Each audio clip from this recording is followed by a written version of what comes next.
Quiero, por favor, me confirmen si ya está con nosotros Carlos Mario Sandoval. Él es abogado especialista en derecho laboral. Él es socio líder de EY Colombia. Usted como persona ajena del tema político, por supuesto, más del análisis técnico de la situación, ¿qué puede responderme sobre qué pierde Colombia frente al hundimiento de esta reforma laboral que plantea el gobierno del presidente Petro?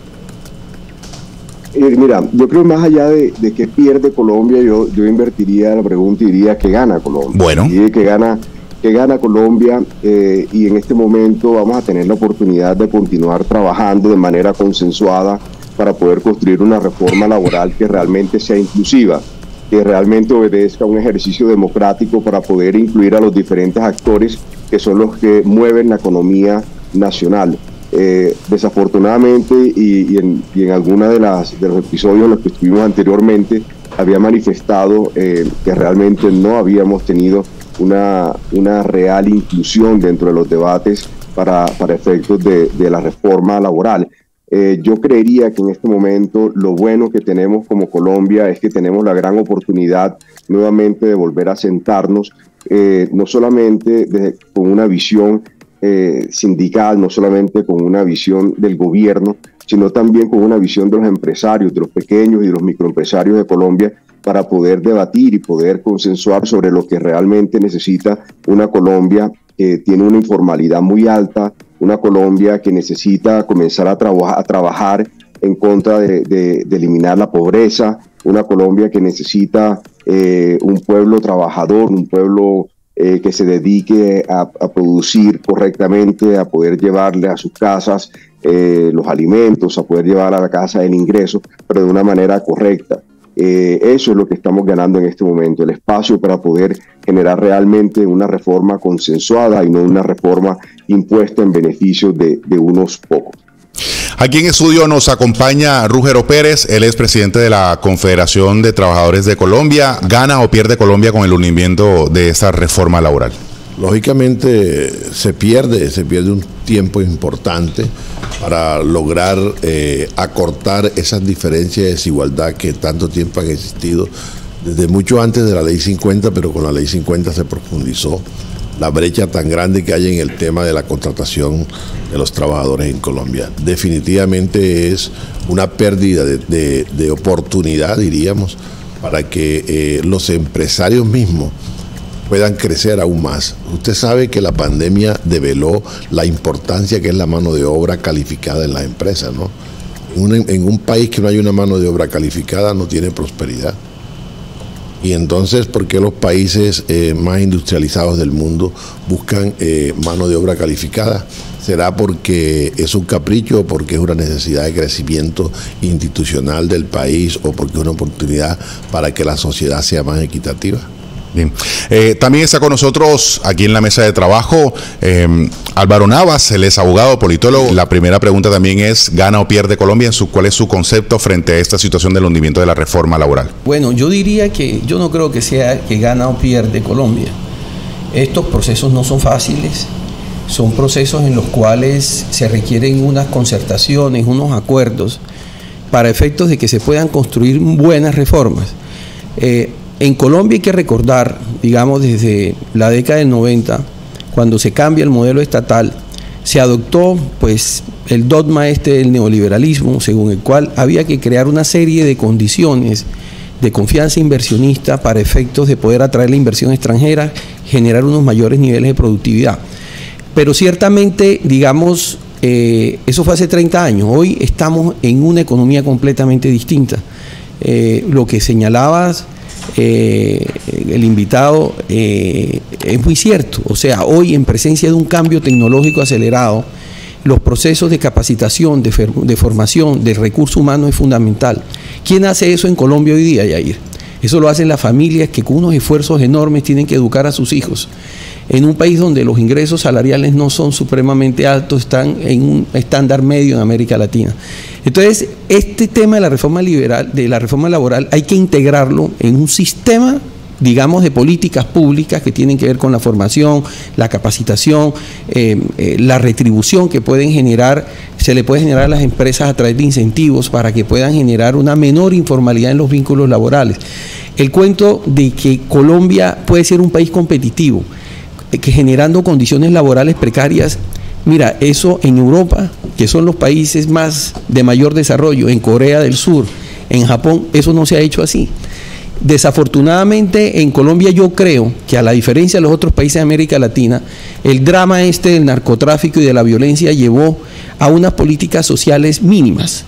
Y ahora estamos en un momento donde es importante que tanto el sector empresarial como el sector sindical, el gobierno, los partidos políticos entiendan que si queremos tener una economía realmente competitiva, hay que invertir en el recurso humano y hay que crear las condiciones para que ese recurso humano no termine migrando del país. Hoy día, uno de los factores que es supremamente llamativo, parte importante de los emigrantes colombianos que se van a otros países, no es como el caso de Haití, son personas calificadas. Y ahí el que pierde es Colombia. Ahora, este momento yo creo que es un punto en un proceso que seguramente va a dar lugar a una nueva negociación, y lo importante es que las posiciones no se alejen, porque si las posiciones se alejan, te voy a decir, Carlos, Jair, te voy a decir, si estas posiciones se alejan y no se logran hacer esta reforma, posiblemente en 3 años llegue un gobierno de derecha, pero te acordarás de mí, van otra vez a surgir las manifestaciones, las protestas, y eso no le sirve al país. Hay que crear, digamos, un marco de entendimiento para que esta economía, este país y esta sociedad puedan ser viables para todos. Claro, porque no se le da respuesta a ese problema estructural que hay y que, independientemente del gobierno que esté, digamos, es una respuesta que necesita la comunidad, la gente en las calles. Carlos Mario, ¿cuál es ese consenso al que debería llegar un acuerdo laboral como este? Ya aquí se está hablando en la mesa de la formalización, se está hablando de hacer un tipo de política para que la mano de obra calificada, esos doctores, esos maestros, no se vayan del país y que queden aquí en el país ayudando a la productividad del mismo. Mira, nosotros podemos comenzar a trabajar ya con un insumo que está dado. Hace un par de años se emitió el informe de la misión de empleo. Ahí se hizo un análisis muy profundo acerca de cuáles son los diferentes retos que tiene el mercado laboral en Colombia, las diferentes industrias, por regiones, por edad, por sexo. Es decir, hay una gran cantidad de información que nosotros deberíamos recabar de ese informe para poder comenzar a construir la reforma laboral que en efecto Colombia necesita. Luchar contra la informalidad no es solamente un reto de Colombia, es uno de los retos que tienen casi todos los países latinoamericanos. Desde México hasta Chile tenemos unos retos importantes con relación al tema, sobre todo en México, Brasil. Si nosotros somos capaces de poder generar una articulación donde podamos llegar a decir, los empresarios en Colombia, los pequeños, medianos, micro, grandes empresarios, van a generar un compromiso de generación de empleo, pero al mismo tiempo van a tener unas condiciones económicas que les permitan esa generación de empleo, creo que ahí vamos a tener un gran cambio significativo. Tenemos que esas cargas tributarias, por ejemplo, que tenemos ahorita con la reforma laboral, que ya vimos cómo está impactando severamente muchos de los sectores, por ejemplo, el sector de turismo en Cartagena, lo vimos cómo se dieron las circunstancias ahorita en la pasada Semana Santa, al margen, obviamente, de los temas de las aerolíneas. Pero si nosotros logramos construir ese modelo del que comentaba el doctor Navas, el que se ha hecho en otros países, donde podemos estar articulando cuál es el beneficio tributario, cómo garantizamos y extendemos los beneficios laborales para garantizar una mayor vida digna a los trabajadores. Ojalá podamos llegar y dar un mejor ingreso. Ojalá que podamos contribuir a que la sociedad colombiana pueda ir ascendiendo dentro de su capacidad adquisitiva y dentro de la dignidad que tienen dentro de los hogares para poder tener mejor capacidad adquisitiva, mejor formación, mejor educación, etcétera. Pero desde ahí es donde tenemos que comenzar, desde articular esas necesidades entre el sector privado, el sector público, el sector educativo, y en ese orden de ideas poder combatir la informalidad. Hay unos temas que nos toca comenzar a abordar de manera, digamos, muy realista.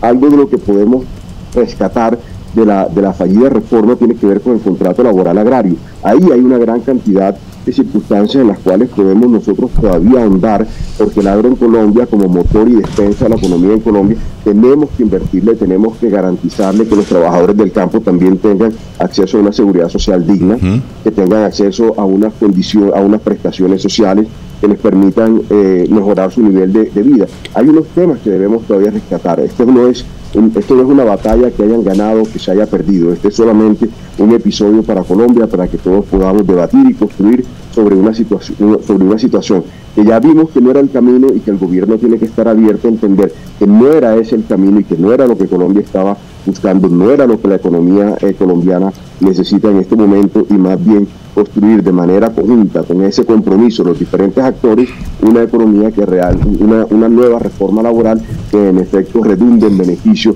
de todos los trabajadores colombianos.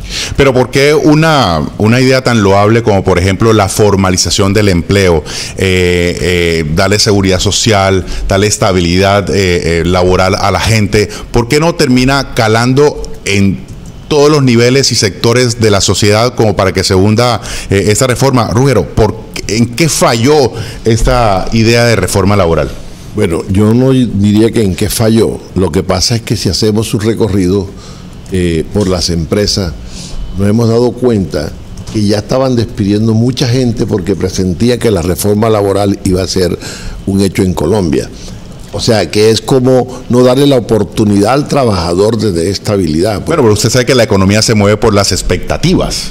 Bueno, y esa expectativa, digamos, no era tan buena, por eso se estaban como anticipando algo que evidentemente no tenían certeza, y eso genera esas incertidumbres. Se ha demostrado en el recorrido de la industria que trabajadores con estabilidad laboral bien pagos son trabajadores más productivos que trabajadores sin estabilidad laboral. Ese es un tema clave de la reforma laboral. O sea, el contrato indefinido es un contrato que le garantiza a la persona a tener un proyecto de vida, porque todos nosotros los colombianos estamos supeditados al crédito financiero.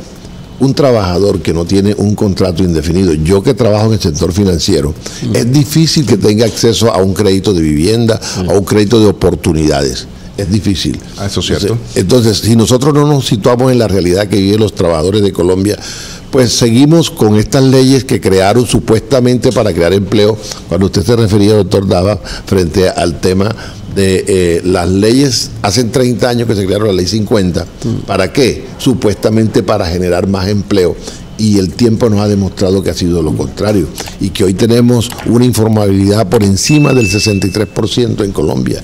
¿Qué quiere decir eso? Que necesitamos una reforma. Se necesita una reforma para que el país avance. No es para complacer al movimiento sindical, no es para complacer a los trabajadores como tal. Es una reforma estructural para ayudar a que el país realmente sea un país de prosperidad, un país de cambio. Que los empresarios sean empresarios que tengan poder económico para que los trabajadores también tengan una mejor vida. De eso se trata la reforma. Por eso el eslogan del gobierno es Colombia, potencia mundial de la vida. Entiéndalo en ese sentido, no en el sentido en que hemos tenido parlamentarios que han sido apoyados por empresas para que ellos legislen a favor de sus conveniencias. Tenemos parlamentarios que han sido elegidos con dineros un poco oscuros del narcotráfico y de la corrupción. Esa es la transformación que este gobierno quiere dar en los proyectos de ley que ha presentado. Pero, Rugero, Álvaro, yo quiero preguntarle, digamos, recientemente la ministra del Trabajo presentó esta iniciativa de reforma laboral, dijo que esta es una iniciativa para la formalización más no para la generación de nuevos empleos. Yo creo que esta fue una declaración que le costó muchísimo a esta iniciativa porque digamos, en el entendido de cualquier reforma debe propender justamente para que más colombianos ingresen al campo laboral, y no solo ingresen al campo laboral, sino que tengan posibilidad de trabajar. ¿Cree que fue un error en ese sentido? Y que en teoría la reforma no le apuntara a la generación de más empleos, no solo de mejorar las condiciones de los que ya hoy están trabajando, sino para que nuevas personas entren o se abran nuevas plazas de trabajo.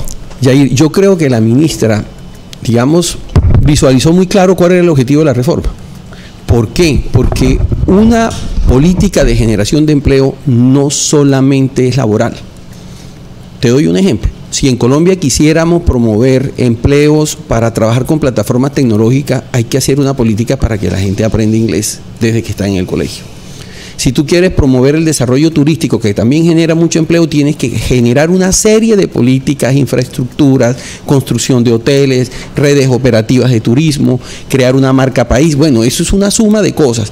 Entonces, digamos, yo creo que la ministra lo que dijo, bueno, yo voy a examinar una agenda sobre la base de lo que ha venido sucediendo en el país, y ciertamente la conclusión a la que llegó, y uno lo entiende también en términos políticos, este no es un gobierno de derecha, es un gobierno cuyas bases electorales están en los movimientos, entre otras en los movimientos sindicales, y es apenas lógico que ella propusiera esta reforma. Ahora, también hay una manera sesgada en Colombia de presentar este tipo de reforma. Yo sigo creyendo que el dogma neoliberal colombiano llegó a su fin. O sea, Colombia no puede seguir considerando que este país puede seguir creciendo ofreciendo unas condiciones de competitividad que son lesivas en términos sociales y ambientales. Y es ahí donde está este diálogo, porque en el fondo, digamos, para una gran empresa que tiene un trabajo altamente formalizado, con perfiles laborales altos, a ellos esto no los afecta demasiado. Donde está el problema es cuando encontramos esos núcleos de empresas nacientes en donde el Estado debería hacer algo para que esas condiciones puedan ser más favorables. En Colombia la posibilidad de éxito que tiene una nueva empresa es extremadamente baja. ¿Por qué? Porque el empresario tiene que asumir muchos riesgos que los terminan pagando, entre otras cosas, aquellos que se ilusionaron con un empleo, fracasó el proyecto empresarial y todos perdieron. Pero como te digo, el tema no es simplemente crear ese mensaje de que vamos a tener estándares laborales bajos para poder generar empleo, porque mira, esto va a generar lo que ya decía, un fenómeno migratorio creciente hacia afuera, porque mira lo que está pasando en el país, ya se está hablando. No, de hecho, el país lo vivió, pero bueno, más enfocados por el tema de la violencia, ¿no? Claro, pero mira ahora. Finales de los 90 y principios de los 2000. Ya se está hablando de que es factible que Colombia en algún momento tenga acceso, no se requiera visa para ir a Estados Unidos. Si Colombia no logra desarrollar estas políticas laborales adecuadas para que un colombiano diga, me siento a gusto en Colombia, me quedo en mi país, soy un patriota, porque eso no va a implicar que yo voy a sacrificar las condiciones de vida en mi familia, pues eso va a ser muy positivo para Colombia. Lo otro es que aquí podrían terminar yéndose millones de colombianos a Canadá, porque el día que le dé la visa a Estados Unidos, que no se requiera visa para Estados Unidos, esto va a tener un efecto. La ola, por supuesto, migratoria va a ser. Y los trabajadores colombianos a nivel internacional tienen buena reputación. Sí, o sea que son disciplinados, son constantes. Carlos Mario, ¿usted cree que el sector empresarial ha sido egoísta con las personas que les hacen producir todas sus ganancias, los trabajadores? Pues esa es una pregunta que es muy complicada y yo te diría no, podríamos estar hablando digamos de la gran mayoría de los empresarios en Colombia. Hacer empresa en Colombia no es fácil, y uno tiene que ubicarse en la forma como tienen que estar en este momento los colombianos que están haciendo emprendimiento, acceder a los créditos, cumplir con toda la burocracia que Colombia requiere para efectos de la formalización. No es una tarea sencilla. Recordemos que más del 90% de las empresas en Colombia son pequeñas, medianas y microempresas, son pequeños que tienen 1 o 3 trabajadores aproximadamente. Entonces pensar en que no están cumpliendo porque tienen la intencionalidad de no cumplir por un tema de egoísmo, creo que no sería una aproximación correcta.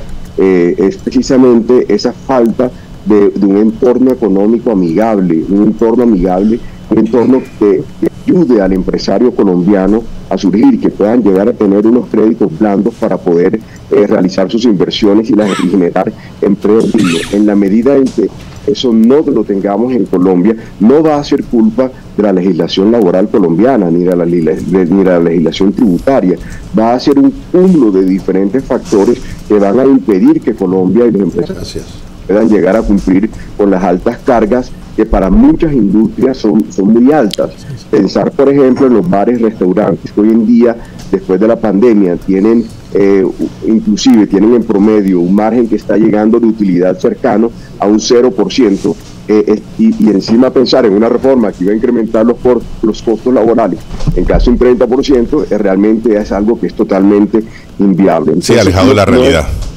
No se trata de que los empleadores no, se trata de que hay que buscar un entorno donde los empleadores puedan llegar a cumplir sus obligaciones, puedan llegar a elevar la dignidad de los trabajadores colombianos, pero con unas condiciones económicas y tributarias que les permitan precisamente no solamente cumplir con esos estándares, sino también trabajar y que vean estos empresarios el esfuerzo de su trabajo, ¿no? Entonces ahí es donde tenemos que buscar ese equilibrio para que Colombia realmente salga de esta gran incógnita que siempre se ha tenido acerca de qué debería ser primero, si garantizar y elevar los estándares laborales de los trabajadores o elevar los estándares laborales de las condiciones empresariales. Y yo creo que debería ser una armonización de todo esto para que podamos generar compromiso, pero también podamos llegar a generar prosperidad para los que están invirtiendo en sus empresas y en sus diferentes negocios. Aparentemente es una gran disyuntiva, porque lo que supone eso es que está entre la espada y la pared, o es lo uno o es lo otro. Debe haber una fórmula que se dé para que las dos puedan aplicar al mismo tiempo y con crecimientos exponenciales, diría yo, pero digamos, en ese contexto que usted, Carlos Mario, estaba hablando de no es lo mismo una empresa de servicios a una de desarrollo, por ejemplo, de material con valor agregado, un producto con valor agregado, dos compañías distintas. Caso específico, por ejemplo, Ecopetrol a una discoteca. Ahí es donde tiene que converger en el país varios sistemas de empleabilidad. O sea, ahí es donde usted, como trabajador sindicalizado que propende por la estabilidad de los trabajadores, ¿cómo vislumbra esa posibilidad para que, repito, hacer empresa en Colombia deje de ser difícil también, que es lo que genera el empleo en el país? Bueno, no digamos Ecopetrol, hablemos de empresas más de manufactura. Bueno, sí. Que son más, sí, donde podemos tener un espectro mayor. Pero yo quisiera hacerme una pregunta. No podemos decir que la reforma laboral era una aplanadora para todo el mundo. Se ha dicho por parte de la ministra de que se va a conservar, de acuerdo a las actividades de la empresa, condiciones para contratar. Ahora yo pregunto, un contrato a término indefinido o un contrato a término fijo que va a pagar el mismo salario, ¿cuál es la diferencia para el empleador? ¿Cuál es la diferencia para el empleador? Solamente es una cuestión de dogma, como decía el doctor Navas. Aquí, dar un contrato a término indefinido, si es para cancelación del contrato, es más fácil. El indefinido es más fácil. Es más fácil. El definido no, porque tendría que pagar el resto del contrato. ¿De acuerdo? Entonces, se ha creado todo una prevención con el contrato indefinido. Yo creo que el meollo está más bien en la tercerización laboral. Lógicamente, al nacer la tercerización laboral, vemos que es más fácil para el empleador dejar de cubrir algunas situaciones de prestaciones a los trabajadores. Entonces, por eso la pregunta tuya que tú le hacías al doctor Humberto, a Carlos Mario. A Carlos Mario, que si han sido los empresarios mezquinos con los trabajadores. Uno diría, cuando ve esa situación, hombre, sí hay una mezquindad, o no se ha entendido bien el objetivo del trabajo y de la contratación. Entonces, en ese orden de ideas, nosotros llamamos la atención como Central Obrera. Hombre, nosotros queremos que hayan empresas prósperas. Nosotros no queremos escuchar eso que siempre se dice, en Colombia es difícil hacer empresa. Nosotros queremos que en Colombia haya oportunidad de hacer empresas, que los estudiantes que salen preparados para el trabajo no tengan que emigrar. Yo tengo hijos incluso que están pensando en irse de Colombia a trabajar al exterior, y yo vivo hablando con ellos. No, tu calidad de pensamiento no puede irse a producir a un país diferente donde tú naciste. Tú tienes que entregar tu capacidad a tu país, pero el gobierno no brinda esa garantía. Por eso yo considero que el diálogo, el consenso, no se puede apartar en ningún momento de ninguna reforma. Mire que ayer se hundió también el proyecto de ley del cannabis. Sí, era una reforma constitucional, claro, incluso. Y entonces si uno ve eso, que los legisladores les interesa poco la importancia que tiene ese proyecto para generar empleo incluso y para crear una conducta de conciencias que ha pasado en otros países como aquí en Sudamérica, que han aprobado el mismo proyecto, Uruguay, ¿cierto? Y entonces yo aquí veía los senadores que omitieron el tema de aprobar esa nueva figura que quiere darle este gobierno a los colombianos. Si en ese proyecto dicen no en el tema laboral, cuando yo decía al principio, hay senadores, representantes que llegaron allá a ese estrado acompañados de empresarios que le dan el dinero para que luego estén allá a legislen, no a favor del pueblo que los eligió, sino a favor de la conveniencia personal de este empresario. Eso es delicado y eso no lo podemos ocultar. Y eso no tiene por qué hacernos enemigos entre nosotros, al contrario, tiene que abrirnos la oportunidad de crear un banco de confianza que nos permita hablar las cosas de manera diáfana y llegar a acuerdos progresivos. Álvaro, hay mezquindad por parte de los empresarios. Yo quiero seguir con esa pregunta porque esto ha suscitado, digamos, una reflexión mucho más profunda de lo que pasa en Colombia. O es el empresario, siempre se ha escuchado que lo que más vale en el país es la mano de obra, porque las máquinas se las compras y punto. El vehículo, la máquina para prensar, no sé, depende de la fábrica que sea, pero el operador, el ingeniero, el conductor, eso es lo que más vale porque tienes que pagarle todo el tiempo y lo que para fiscalmente significa ese empleado. Carlos, yo no creo, Yair, perdón, lo que... Tranquilo. Yair, mire, yo no creo que los términos apropiados sea hablar de mezquindad, de egoísmo, de que a los unos les va bien y a los otros les va mal. Aquí hay que construir un discurso y una narrativa donde todos entendamos que es necesario llegar a unos compromisos que hagan un país viable para todos. Mira, parte del problema que tienen este tipo de políticas en el Congreso es algo que muy pocos analistas han señalado y tiene que ver con la poca transparencia del proceso legislativo. Colombia es el único país de la OECD donde no hay normas de lobby que precisen quién influye en el proceso legislativo. Eso es cierto. En Estados Unidos... Perdón, yo que he estado muy metido, perdón Álvaro, en temas legislativos, ya se han desarrollado en los últimos 10 años 2 iniciativas de ley para hacerle, digamos, un marco normativo al lobby y todas se han caído. Todas se han hundido. Y ese es un tema complejo. No logra consensos. Porque, mira, en Estados Unidos, si un congresista se pone a tomar un tinto con un lobista, lo tiene que informar. No puede recibir regalos. Nada por debajo de la mesa. Nada por debajo de la mesa. Entonces eso permite que a la arena pública aparezcan quiénes son los intereses que están gestionando determinadas agendas. Y es evidente que en el caso de Colombia ese oscurantismo parlamentario ha llevado a que muchas veces cuando van a aprobar reformas tributarias, reformas laborales, donde suenan los famosos micos. Exactamente. Y aparecen por ahí unas fórmulas que nadie sabe cuál fue el origen que tuvieron.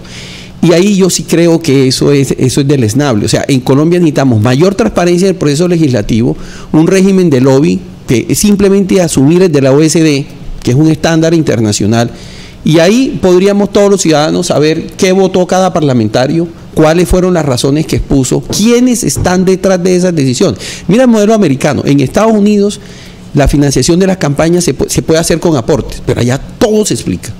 De tal manera que el día de mañana, si un parlamentario termina operando para esa empresa que lo financió, es a los electores lo que le corresponde decir, este tipo no fue leal a los ciudadanos, sino leal a una empresa. Y eso tiene un costo electoral. En Colombia no hay costos electorales por el oscurantismo que hay en ese proceso de intermediación.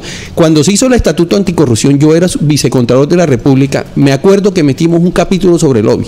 Oiga, lo único que dejaron fue el titular, ninguno de los artículos fue aprobado. Todos los otros artículos, eran cerca de 116 artículos, fueron aprobados menos el de lobby. Y ahí es donde a veces yo creo que en Colombia adolecemos de esos niveles de transparencia porque necesitamos mejores procedimientos para poder tener mejores resultados. Si no, esto va a terminar siendo un debate en el cual unos acusan a los otros, de no ser éticos, no ser transparentes, ser mezquinos, egoístas, ambiciosos, y los otros a su vez pues van a terminar considerando que el sistema no le ofrece las garantías suficientes y el único camino que queda es la protesta, los paros, las huelgas, y ese no es el camino en una democracia. Pero esta democracia, para operar de manera eficiente, requiere unas reglas que tenemos que adoptar y que desafortunadamente en Colombia no existen. Rugero, ¿eso cómo ha caído en la comunidad sindical? ¿Qué le han dicho las personas con las que usted todo el tiempo está trabajando? Bueno, la gente está preocupada, pero también, como decía Carlos Mario, también hay esperanzas porque se va a abrir una oportunidad superior donde se deben recoger los errores que sucedieron para que no sucedan en la nueva legislatura y podamos sacar un proyecto tan anhelado que tiene el movimiento sindical, como es el Estatuto del Trabajo a través de esta reforma. Pero bueno, hay que recordar que eso también tiene un elemento político. Estamos en un año electoral, la nueva legislatura arranca el próximo 20 de julio, todavía en tiempo electoral. ¿Cree que es un buen momento para insistir en una reforma laboral o cree que debe trasladarse eso para el siguiente año, ya después de que el tema territorial se haya decantado? Bueno, yo creo que dice un dicho popular, cada día trae su afán. Sí. Creo que esto es una oportunidad para los que van a aspirar a ser electos y que le digan al pueblo qué piensan sobre esto. Entonces creo que el gobierno tiene la oportunidad de retomar ese camino, mirar dónde hubo la falla. Yo creo que usted dijo algo al principio, la ministra pudo cometer errores, pero fueron más los aciertos que los errores, y es normal del ser humano errar. Cuando ella decía de que la reforma estaba encaminada a los trabajos existentes y no a la creación. Creo que ahí hay un punto de vista que no se ajustaba, pero ella pudo, y más adelante yo la escuché diciendo que la reforma no era que no iba a quitar la oportunidad de crear más empleo. Cuando el Banco de la República saca el desafortunado informe de que se iban a perder 500.000 empleos, cosa que no es cierta. Entonces, pero se sostiene, no ha dicho nada lo contrario tampoco ahora. Pero tampoco se ha atrevido a decir que lo que ha dicho el presidente frente a eso no es cierto. Entonces quiere decir que hubo un sesgo en esa información que coadyuvó a que lo que pasó ayer en el Senado pues se cayera la reforma. Yo creo, totalmente con gran honestidad te digo, los colombianos tenemos las esperanzas de que en este gobierno haya una reforma laboral donde los empresarios participen, donde el común de los colombianos participen, y ahí efectivamente podamos construir un documento donde todos se sientan representados y que se acorte esa brecha de la contratación y que se alargue la esperanza de formar empresas con trabajadores calificados, y que el SENA y que otras instituciones que forman mano de obra calificada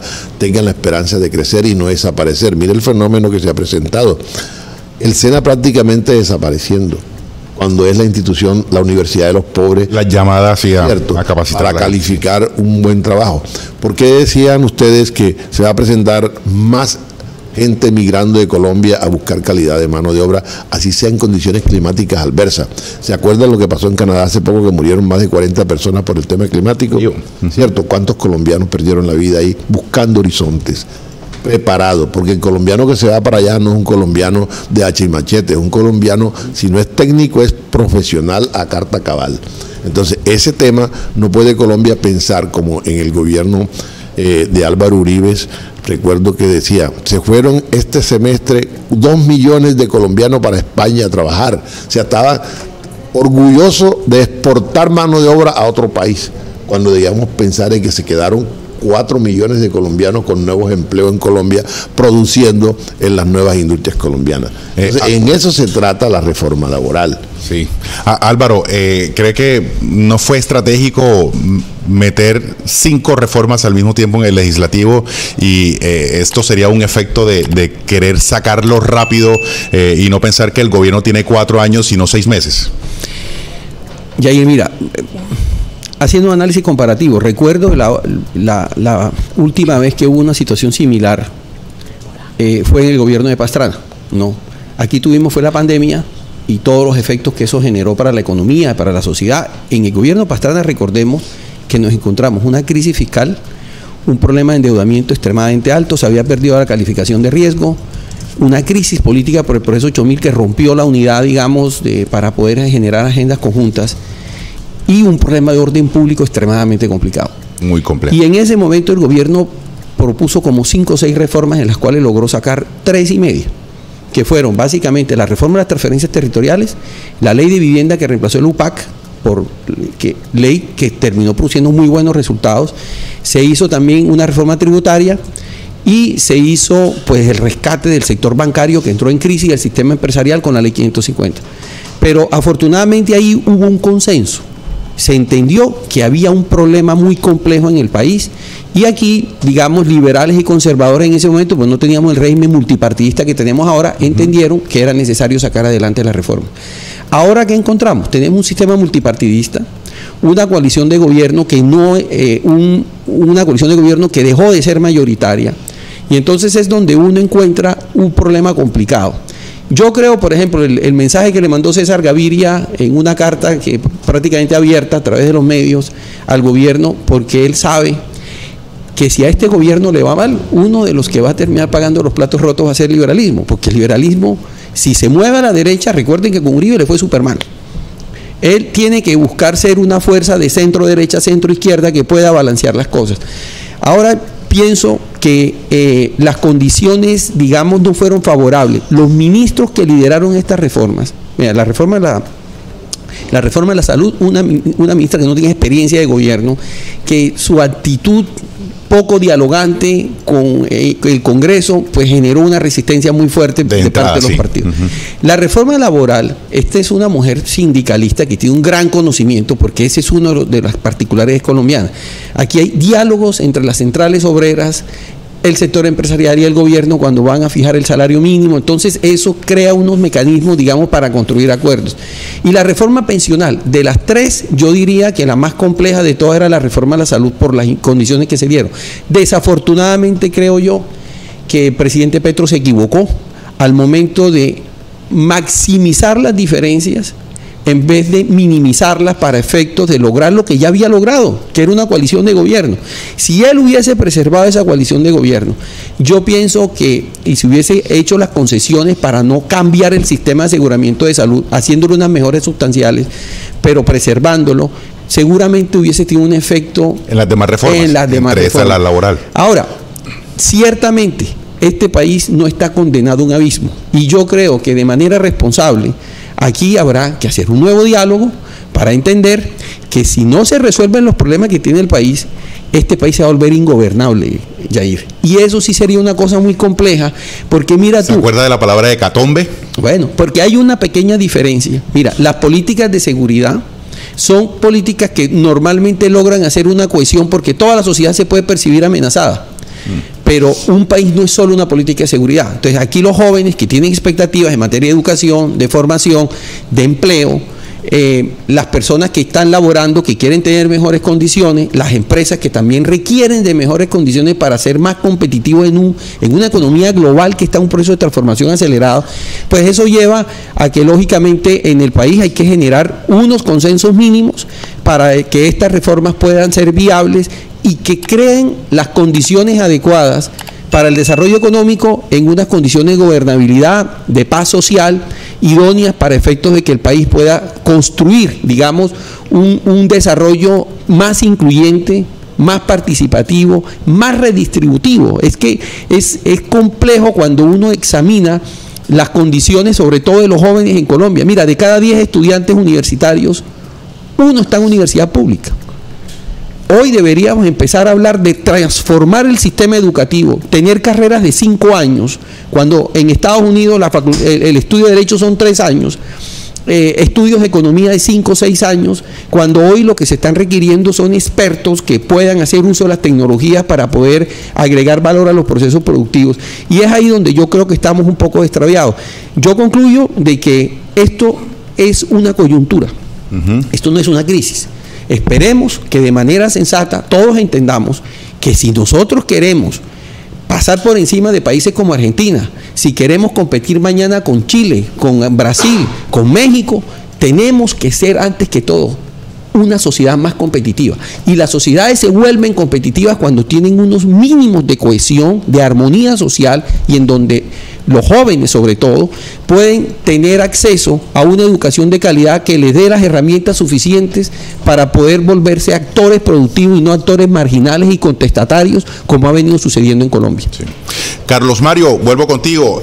¿Cómo llegar a cómo poner de acuerdo a tantos sectores que intervienen en esta cadena y que de alguna manera pueden beneficiarse o pueden estar vinculados a este proceso de aquí de cara al término de este gobierno? Es que apenas va el primer año, el 7 de agosto se cumple el primer año, o sea, pero faltan otros 3. Este año muy complejo por el ambiente político, por las elecciones territoriales, pero ¿cómo usted puede vislumbrar ese consenso al que también usted ha concluido en que debe tener una reforma o un cambio estructural al sistema hoy laboral que tenemos?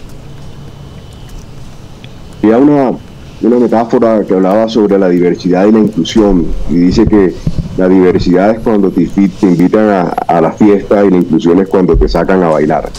Y aquí yo creo que el mensaje para el gobierno tiene que ser exactamente lo mismo. No podemos estar hablando de un diálogo, de una concertación, cuando lo único que sucedió fue que nos invitaron, y yo tuve la oportunidad de participar en varias de las comisiones que se hicieron con el gobierno, pero realmente no se escucharon las diferentes peticiones que hicieron los empresarios de Colombia. Cuando no hay ese espacio de diálogo, y cuando ya sea la soberbia o cuando ya sea ese compromiso que se tiene con algunos actores específicamente de la sociedad colombiana para poder lograr un cometido, ahí en ese caso entonces no vamos a estar hablando de terreno, de una tierra fértil para poder construir una reforma que realmente redunde en el beneficio de la mayoría de los colombianos, sino de unos pocos.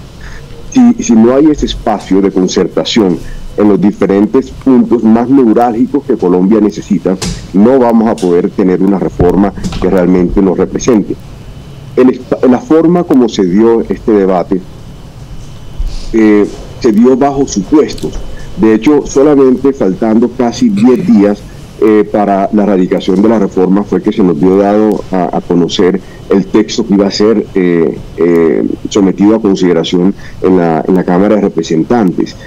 No fue real que nosotros tuviésemos el acceso al documento de manera previa a eso para poder realmente debatir. Es que no podemos generar un debate si la reforma laboral o la reforma tributaria o cualquier tipo de reforma que se vaya a hacer en Colombia no tiene un norte claro, no tiene un análisis técnico que corresponda a lo que realmente podría llegar a suceder en Colombia. No tuvimos un análisis económico, ni macroeconómico, ni microeconómico de cuáles iban a ser los diferentes efectos de la reforma laboral. Solamente tuvimos, faltando 10 días, un documento con muchos artículos donde realmente era una imposición de lo que realmente el gobierno consideraba que era lo que Colombia iba a necesitar.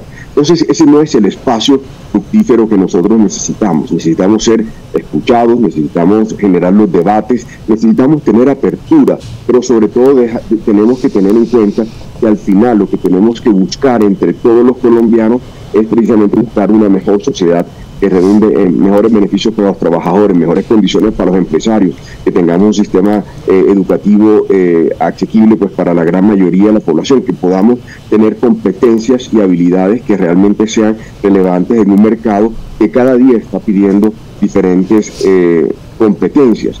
Y si el sector privado no encuentra en el mercado colombiano esas competencias que está requiriendo, pues sencillamente dentro de este entorno mundial que estamos viviendo de la economía de los giggers, como se suele conocer, pues vamos a tener que desde acá de Colombia ir a buscar recursos humanos a diferentes países latinoamericanos o inclusive en India o en China, para efectos de poder cumplir con los compromisos que tenemos y poder llegar a ese nivel de competitividad. Entonces eso no es lo que debería hacerse en Colombia. Nosotros aquí en Colombia tenemos gente que sale, que madruga, como salieron los diferentes estudios de la OCDE también, gente que sale, que madruga, gente que realmente la dignidad no está única y exclusivamente en el dinero que tienen en los bolsillos. Nosotros somos gente trabajadora, somos gente que nos gusta echar para adelante, somos gente berraca, en Colombia. Entonces yo creo que tenemos que buscar las mejores condiciones para que podamos continuar dentro de ese norte que nosotros tenemos como sociedad. Pero lo que no podemos caer, Yair, en ningún momento es en ese diálogo imperfecto que crea el gobierno nacional, donde nos invitan pero no nos incluyen realmente de manera participativa en los debates de la reforma. Creo que ese es el primer ejemplo que uno debe tener en cuenta para efectos de una mejor reforma. Y dos, creo que esto que pasó ayer también, Yair, y todos los que están conectados, una marcha bastante importante, significativa en toda Colombia, como parte de un ejercicio democrático.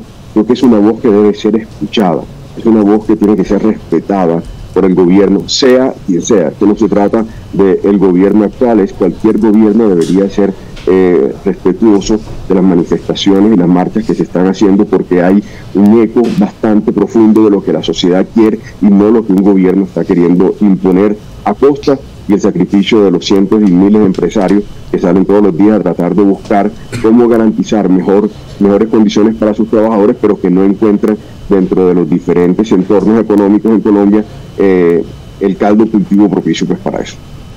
Yo quiero, para ir finalizando este tema, para ya darle fin a este tema, aunque de esto fin no, parcialmente a este programa en esta temática, es porque vamos a seguir seguramente hablando de eso con miras, porque el gobierno nacional le apunta a cambios sustanciales, a reformas sustanciales, y creo que va a insistir con eso. De hecho, ayer el ministro del Interior, Juan Fernando Velasco, al término del fallido también votación de la reforma constitucional que daba vía libre al uso de la marihuana recreativa en adultos, dijo que van a insistir en esa iniciativa y en la iniciativa de la reforma laboral, así que el gobierno no descansará hasta ver, digamos, dar frutos en ese sentido.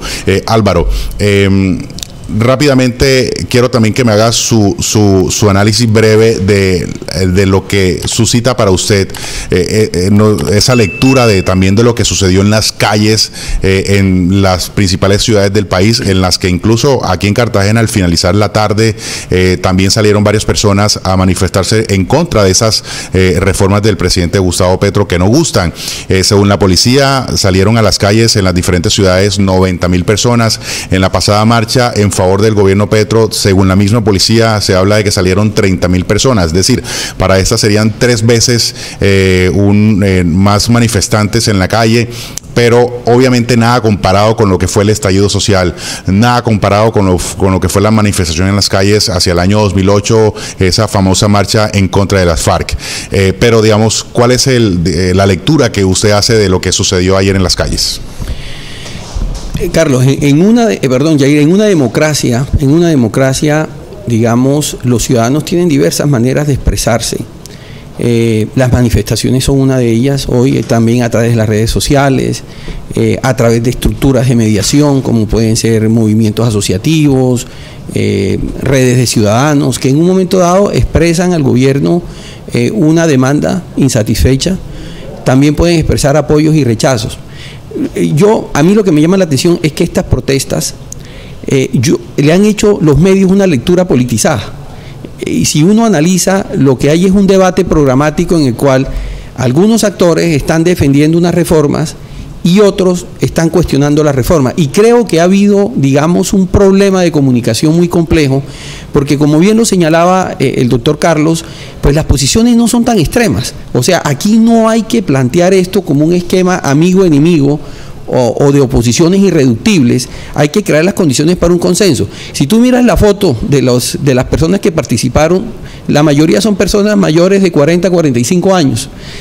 Y uno se pregunta, ¿dónde están los jóvenes de este país, que son los que van a requerir una gran transformación del sistema educativo, que son los actores principales de procesos de cambios por las transformaciones tecnológicas, la globalización de los mercados, los procesos migratorios? Y es en ese sentido que yo diría, esto no hay que maximizarlo. Uno lee los editoriales de los periódicos y queda sorprendido, porque a mi modo de ver no se pueden simplificar o exacerbar las diferencias existentes. Hay que abordarlas de manera sensata, y una economía para crecer la experiencia que nos muestran los modelos comparados es que requieren un sistema de reglas y unas prácticas, que hagan posible unos acuerdos para que esas políticas puedan ser sostenibles y viables en el tiempo. Cuando una mayoría impone una agenda, lo más probable es que la oposición va a terminar convirtiendo esto en un soporte electoral,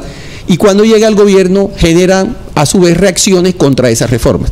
Si todos somos colombianos y queremos realmente de que este se vuelva un país viable, sostenible, competitivo, todos, sí, productivo, esto es una oportunidad en la cual la derecha tiene que entender que tiene que dialogar con la izquierda, y la izquierda tiene también que reconocer algunas de las razones de la derecha para poder hacer unos compromisos y tener unas reformas que sean sostenibles y viables en el tiempo. Lo que no es sostenible, Yair, es que lo que tenemos hasta ahora se siga manteniendo, porque eso ya, digamos, llegó a un límite, y en términos, por ejemplo, cuando uno ve todo el tema de la productividad, en los países europeos, cuando se dio el debate sobre la reducción de horas de trabajo, uno de los argumentos principales lo dieron los sindicatos y los trabajadores cuando dijeron: tener más horas de trabajo no quiere decir que seamos más eficientes. Al contrario, una persona al tener más disponibilidad de tiempo, tiene más tiempo para educarse, para mejorar sus capacidades, y al final todos terminan ganando. En Chile redujeron las horas de trabajo a 40 horas.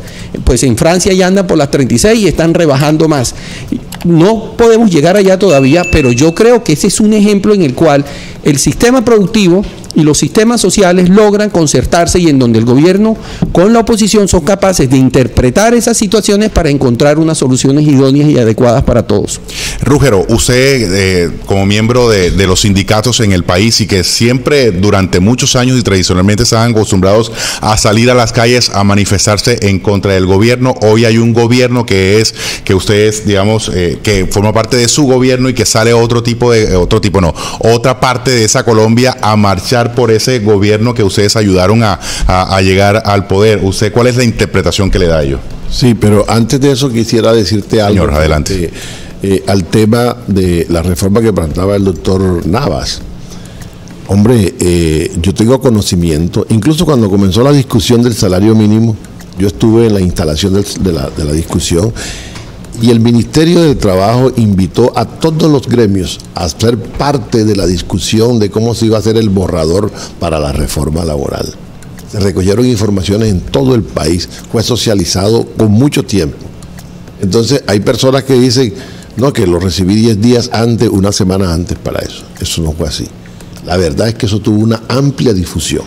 Ahora bien, al embajador en Colombia, ayer le preguntaban, Jorge Enrique Rojas Rodríguez, ¿cómo es posible que en Colombia no se paguen horas extras, recargos nocturnos, dominicales? O sea, los países europeos no entienden que eso esté sucediendo, pero lo más increíble es que el sol se nos oculta a nosotros. No, sí se pagan, para ser preciso, sí se pagan, pero digamos, más entrada la noche. Pero, ¿cómo es posible que el sol se oculte aquí a las 10 de la noche? Sí. Para no los colombianos. ¿Qué decía la reforma? Lo que queremos es rescatar lo que teníamos. El oyente preguntaba, ¿qué se rescata y qué se va a tener? Yo quiero decirle, la retroactividad a la cesantía, con eso era que los trabajadores podíamos ampliar la vivienda, darle educación a los hijos de calidad y mejor, ¿cierto? Hoy no tenemos eso. Entonces la ley 50 nos arrebató eso. ¿Qué han dicho? ¿Qué ha dicho el gobierno? Queremos rescatar lo que teníamos, no queremos otra cosa para los trabajadores.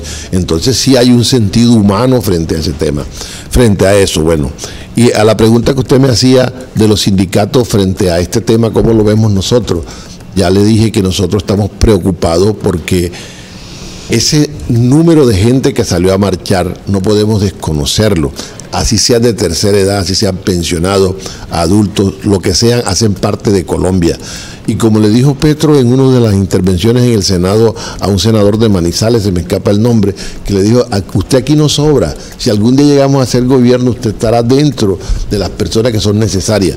Nosotros no podemos en ningún momento decirle a los colombianos que no van a ser tenidos en cuenta. Creo que si el gobierno lo ha hecho, que lo dudo, Petro es una persona inteligente, un mandatario brillante que seguramente va a reflexionar sobre este tema y seguro que van a estar incluidos todas las inquietudes que tengan las personas. Ahora yo me pregunto, Y les digo a ustedes, ¿en Colombia alguna vez se discutió una ley o un proyecto de ley como lo ha hecho Petro esta vez? Los gobiernos anteriores, Uribe discutió la ley 50 con alguien, la ley 100 la puso al escarnio público para que la gente opinara a los gremios. No, a nosotros nunca nos convocaron como centrales obreras para opinar sobre esto. Cuando sentíamos era el pupitrazo en el Senado y así nos impusieron todo. Esta vez se le ha dicho al pueblo, participe, aquí está la oportunidad de que ustedes inserten en este borrador de proyectos sus inquietudes. Creemos entonces que definitivamente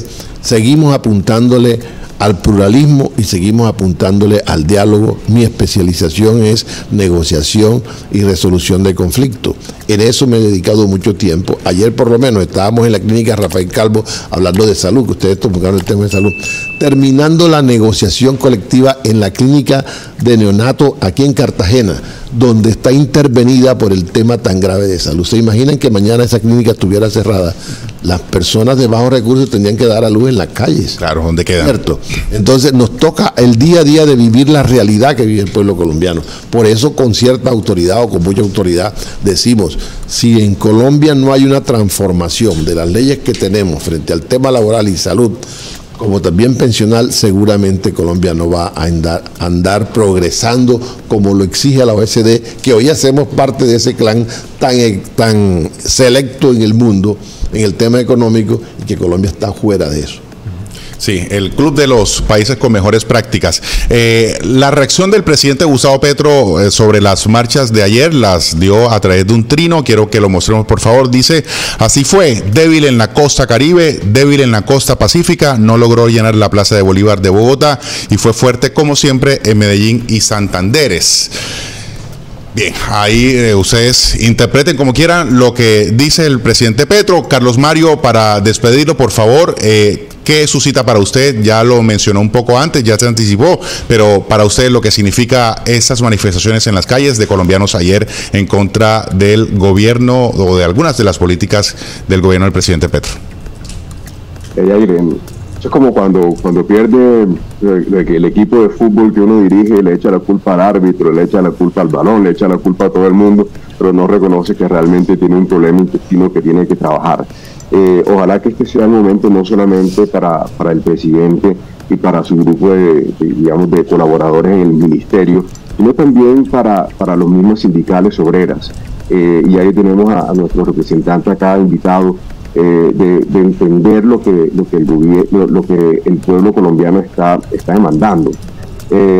Miren que ayer la CGT, obviamente es diferente a la que representa hoy nuestro invitado también, llegó y dijo, no estamos de acuerdo con la reforma, estamos buscando la forma de cómo generar mayor empleo. Eso es un discurso que es bastante diciente y que no quisiera dejar pasar en el día de hoy. La misma confederación, la CGT, está diciendo que no estaba de acuerdo con esa reforma laboral. Entonces el gobierno tiene que ser humilde, tiene que entender y tiene que saber construir sobre el mandato que los colombianos le están dando, que salió a las calles y que debe escuchar cuáles son realmente las propuestas que Colombia necesita y no las que quiere unilateralmente imponer.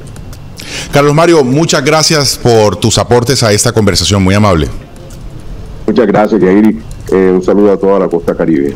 Muy amable también para usted, un abrazo y nos veremos en una próxima oportunidad para seguir también teniendo tus aportes en este y otros temas más. Muy amable. Hasta luego. Muchas gracias.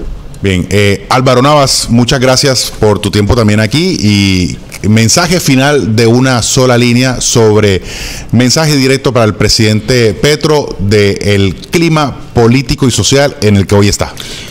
Yo creo que el presidente Petro necesita un discurso más integrador y no un discurso, digamos, polarizador. Creo que parte de los errores principales que ha cometido el presidente han sido discursivos.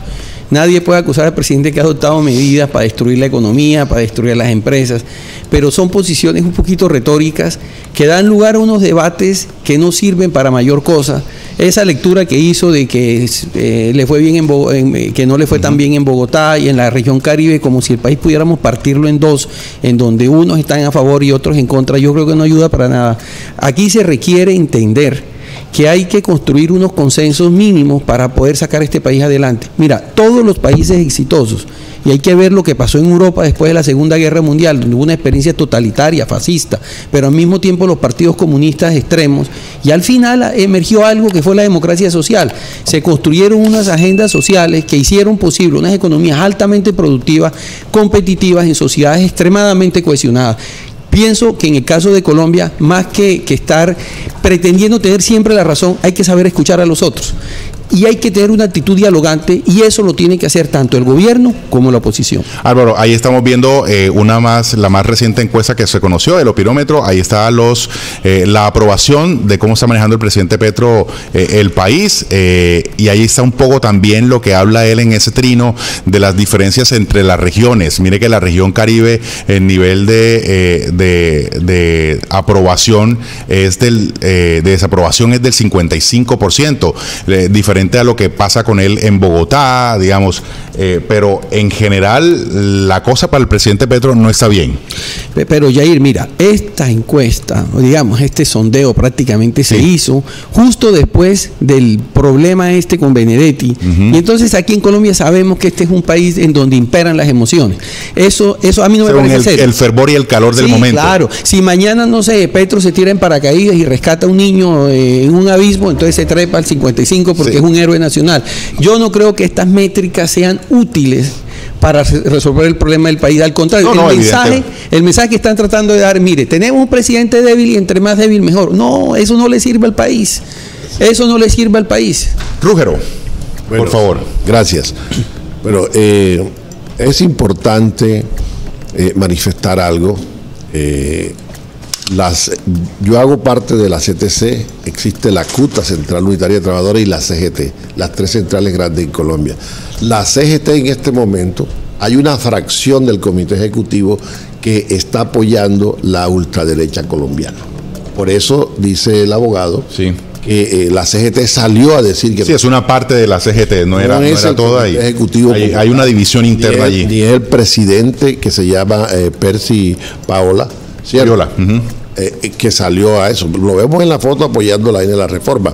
Entonces es bueno aclarar eso porque eso trae a confusión. Y el movimiento sindical en este momento está muy unido y las tres centrales obreras estamos apoyando las reformas del presidente Petro. Usted me decía, ¿cómo pensamos nosotros ahorita que llevamos un presidente que es de nuestra cuna, por llamarlo así? Sí. Si nosotros salimos y nos toca confrontar a Petro, por llamarlo así, y no estamos de acuerdo con sus políticas, lo vamos a hacer. Pero cuando estamos de acuerdo y analizamos que estas reformas le sirven al país, lógicamente lo vamos a apoyar. Eso es claro. Y para terminar mi intervención, agradecerles profundamente a ustedes la oportunidad que nos brindan para decirles que en Cartagena, una ciudad tan golpeada por muchos factores, aquí en Cartagena la informalidad que se vive es más grande que en todo el país. Así es, cercana al 70%. Sí, señor. El costo de vida en Cartagena es de los más altos en Latinoamérica, ni siquiera en Colombia, en Latinoamérica. Aquí un colombiano que trabaja aquí en Cartagena y no supere los 2 millones de pesos de ingreso no puede vivir en un estrato 3. Porque el alquiler de una vivienda aquí es superior a una ciudad como Barranquilla, que está a 1 hora de Cartagena. Y ni decir de los servicios públicos. Y ni decir de los servicios públicos domiciliarios. Por lo menos un estrato 3 aquí está pagando entre 400 y 500 mil pesos mensual de luz. Energía, sí. Cierto, en energía. Entonces, nosotros tenemos de alguna manera, como estamos en la ciudad libertaria y la ciudad turística, y entonces la ciudad de los eventos, y eso nos las encarece y nos tratan como si ganáramos dólares. Por eso desde Cartagena la CTC hace un llamado serio y contundente a los trabajadores para que rodeemos esta política de cambio del presidente Gustavo Petro.